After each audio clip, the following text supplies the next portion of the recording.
ত্রয়োদশ জাতীয় সংসদ নির্বাচন কেন্দ্র করে প্রথম ধাপে ১২৫ আসনে প্রাথমিক প্রার্থীদের তালিকা প্রকাশ করেছে জাতীয় নাগরিক পার্টি এনসিপি।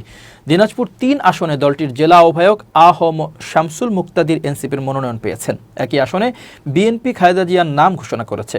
খালেদা জিয়ার এই আসনটিতে বাংলাদেশ জামাত ইসলামের প্রার্থী অ্যাডভোকেট মঈনুল আলম। যদিও এর আগে এনসিপির মুখ্য সমন্বয়ক নাসিরুদ্দিন পাটোয়ারি বলেছিলেন খালেদা জিয়ার আসনে দলটি প্রার্থী দেবে না। তবে তালিকায় নাম নেই জুলাই বিপ্লবের সময় আন্দোলনরত শিক্ষার্থীদের স্যালুট জানিয়ে দেশব্যাপী আলোড়ন তোলা সেই রিকশাচালক সুজনের। রিকশাচালক সুজন মতিঝিল, শাহজাহানপুর, রমনা, ঢাকা ৮ আসন থেকে লড়তে গত ২০ নভেম্বর মনোনয়ন সংগ্রহ করেছিলেন। প্রাথমিক তালিকায় সুজনের নাম না থাকলেও এই আসনটি ফাঁকা রেখেছে এনসিপি। এনসিপির নেতারা জানান ধাপে ধাপে প্রার্থী তালিকা ঘোষণা করা হবে। প্রথম ধাপে ১২৫ আসনে প্রার্থীদের নাম ঘোষণা করা হয়েছে। এরপর জোট সঙ্গীদের সঙ্গে আলোচনার মাধ্যমে আসন বন্টন করে প্রার্থীদের নাম ঘোষণা করা হবে। চলতি মাসেই সব আসনে প্রার্থীদের নাম প্রকাশ করতে চায় দলটি।